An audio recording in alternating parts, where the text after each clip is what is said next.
Bonjour à toutes et à tous. Bienvenue dans cette chronique des entrepreneurs et dirigeants chrétiens. Nous approchons rapidement la fin de l'année. Il reste à peine quelques semaines avant qu'on se prête à l'exercice de bilan de l'année.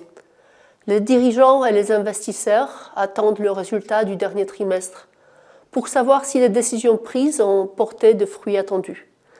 Cette période de l'année me fait penser à la parabole des talents, celle où le maître donne à ses serviteurs 5, 2 ou 1 talent, à chacun selon ses capacités.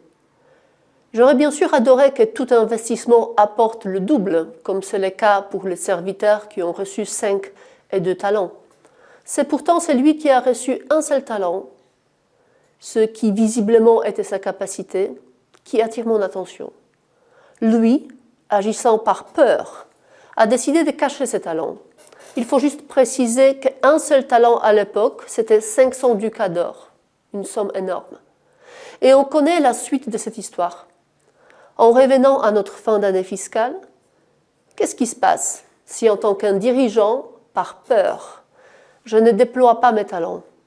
Si devant l'incertitude de lendemain, je temporise les investissements?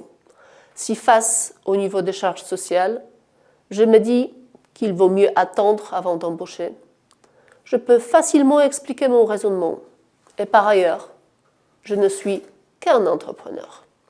Il y a en tant que d'autres qui peuvent investir et embaucher à ma place. Je m'imagine bien que le serviteur de la parabole pensait pareil. Or, comme lui, moi aussi, j'ai la responsabilité de déployer mes talents, même si j'en avais qu'un seul. En tant que chrétienne, j'ai cette assurance que j'ai reçue proportionnellement à mes capacités. Alors, je saurai gérer. En agissant en confiance, avec la force d'âme, je peux encourager d'autres entrepreneurs de faire de même. Continuer d'investir, d'embaucher, de déployer notre savoir-faire et servir l'économie locale.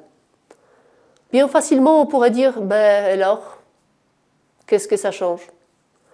D'après les dernières statistiques, 18,3% des salariés du secteur privé non agricole travaillent dans des TPE, entreprises de moins de 10 personnes. Et presque 30% des salariés travaillent dans des PME, entreprises de moins de 250 personnes.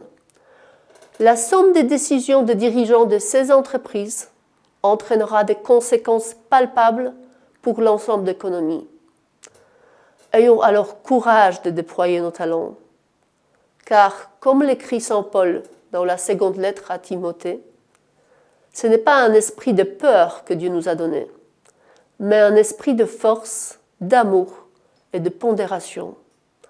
Bonne semaine à vous.